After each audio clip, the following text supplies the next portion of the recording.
Hey you guys, welcome back to my channel. Happy New Year, happy 2023. This is definitely our Jordan year, so I hope you guys are ready for all the content and the information that I'm bringing to you guys this year, because this is my year. That's at least what I'm saying. So I'm super excited as to what I have in store for you guys. I feel like I need to reintroduce myself because I haven't been on here in a minute. It's a new year.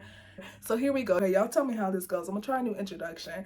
So hey you guys, if you don't know who I am, my name is Sharonte. I am an online business owner. I have a brand called House of Inspo where I sell women's clothing and accessories. And pretty much what I do is I come here and I make videos of my process and my journey of how I am getting this business up and running. If you are interested in learning how to get your business up started, it doesn't even have to be a boutique, but any type of e-commerce business, I am definitely dropping all the gems, the knowledge, the tricks, everything that I know, my journey, vlogs, all that. So I will be dropping so much information on my channel this year. So I hope you guys are ready for the ride. I do, y'all. I don't know. I'm gonna try a new introduction because I feel like I need to start introducing myself in my videos so people kind of know what they're getting into. But I am here because I'm gonna tell you guys all about my UGC journey that I've been on. If you aren't familiar with UGC, pretty much it stands for user generated content, and how it's different from other things like an influencer or content creator. You guys are probably like, aren't they all the same? Yes and no. It's just your content creator, your influencer. They make content for your brand, and then the brand has the ability to go and repost that content on their own social media without it being a problem. Simple and plain. So you may be wondering how I even got to the point of finding somebody and how this all began. So pretty much it was probably October, maybe September, she reached out to me.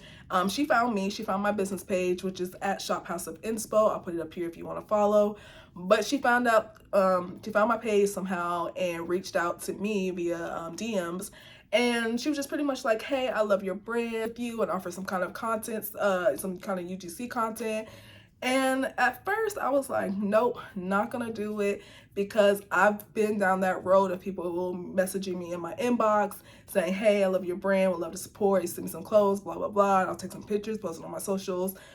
But they be scammers, or they be like fake profiles, or you don't really see their face on there. Like, it's just a bunch of like weird scammy stuff, and I'm just not for it. I just don't have time to entertain it.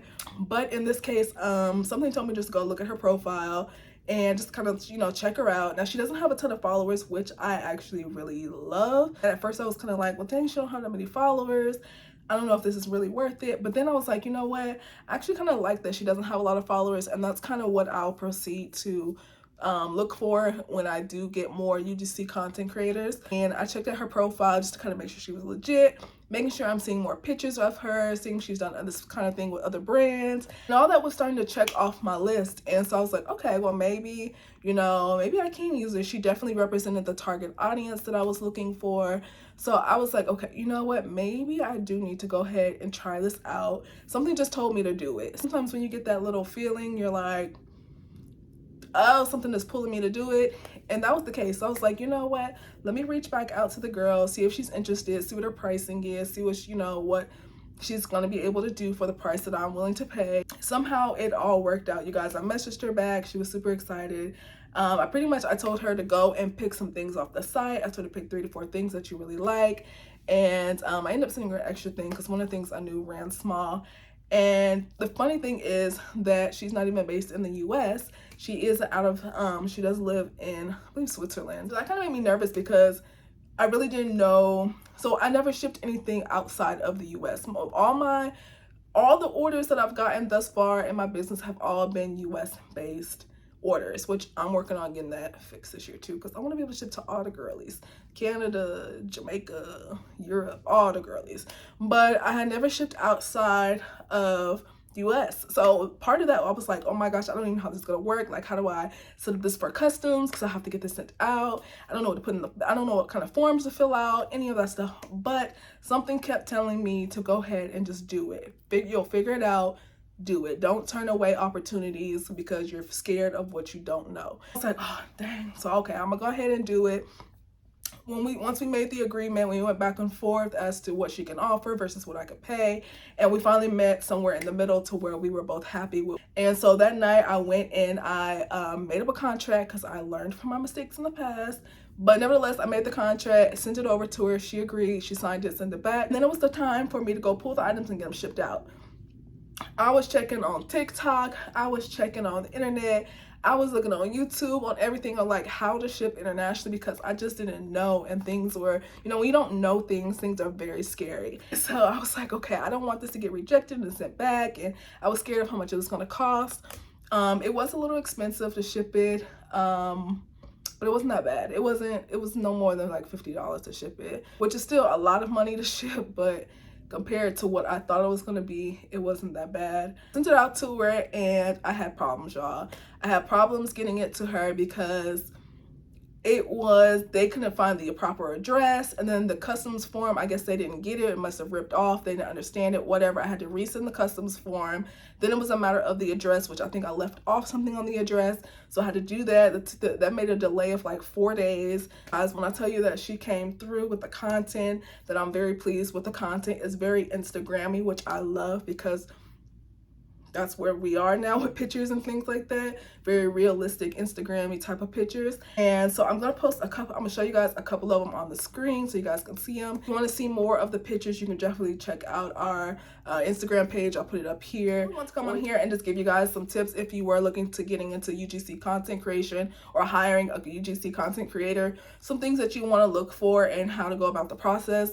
The first thing I looked for, if I want to even consider her, was making sure that the content creator resonates with my target audience, meaning that I get somebody who doesn't resonate with my brand. So definitely something like males wouldn't resonate with my brand, because men's clothing and accessory brand, so for the most part men would not resonate with my brand, so I would not really hire a male content creator at this time, because you just don't resonate. So other things may be age, make sure they resonate with your target audience.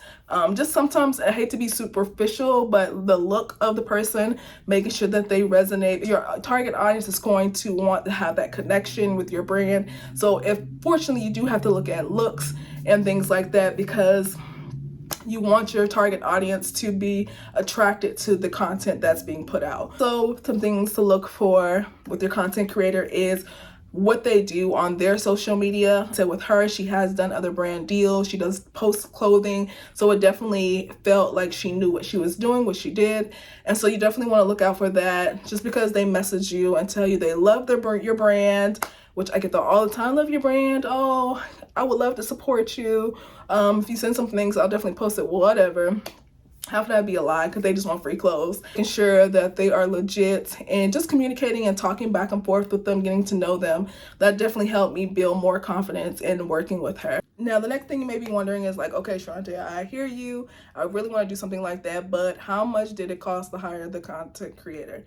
Now, I'm not going to throw the price out there, because I'm going to show you her pictures, and if she decides to put another price out there, if you reach out to her, whatever the case may be, I'm not going to discuss the pricing. But I will say you want to make sure that you are getting what you want for the value you're willing to pay. So for me, I had a price in my mind that I was like, okay, I don't want to go over this set amount. This is what I'm willing to pay. This is what I can afford to pay from the business for her to create the content. So you want to definitely put something in your head that you're comfortable paying, and then be reasonable. Like, okay, so say you have a budget of $100. You're a small business, I have a budget of $100. Don't go asking for 10 posts. You need to change the outfit 4 times. Like, you have to be reasonable. This is people's time and effort that they're putting into things, and you have to pay for time and effort. With us, we agreed upon a set price, and it was going to be 3 posts and a reel and 2 stories, something like that. But it was some sort of a story, some sort of a reel, and some sort of a Instagram post where she was able to post something on her page and shout me out, and then I could use the pictures as well and repost them. And when it came to the payment, how I handle it is, of course, I use PayPal, because PayPal is pretty a trustworthy brand in my opinion. That's kind of who I use for a lot of my transactions that are online. And pretty much I told her, hey, I'll pay you half up front once you receive the items, and then once you complete the work, you'll get the other half. So that was the way that I like to proceed. So one, they know that I'm willing to pay and you can trust me and my brand. And then the same part is, I'm not paying you all your money until you make sure you do the work that you said you're going to do. One thing I will say that I learned from this is to communicate. Now, being that you're, for the most part, you're going to be communicating either DMs or email, which is the two methods we use in this case, is to communicate. So in this case, there were so many things in which we had to communicate about because one, we live in two completely different countries. She lives way on the other side of the world, and time difference was a huge deal. So when I would wake up, I would have messages. When she would wake up, she would have messages. But we were communicating constantly in regards to what was happening. Almost the whole month of December, I was sick. So I was really down. I wasn't posting much. I wasn't really checking my Instagrams and all this stuff. I was just so sick. I had caught COVID again. But then I was like, to the point when I started feeling better and getting back on the internet and doing things like that, she reached out to me. I checked on her, and then she reached out to me, was like, hey, I'm sick. And I was like, I completely understand. You know, just communicating as to where we are. She sent me some kind of ideas that she had that she wanted to shoot with the looks and make sure that was okay. And I was like, yes, they look great. Really, I didn't have too much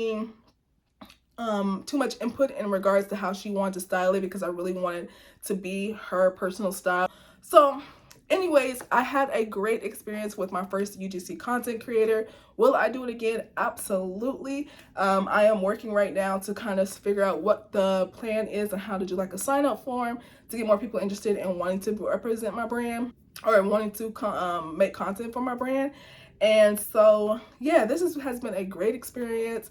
I loved it. I cannot wait to do it again. I already told her, hey, like, you're on my list forever when it comes to brand ambassadors, whatever the case may be, because we just worked so well for the first time working with each other. I hope you guys enjoyed this video. If you have any questions, definitely make sure you leave them down below. I'll be happy to answer them. And I can't wait to see you guys in the next video. Bye.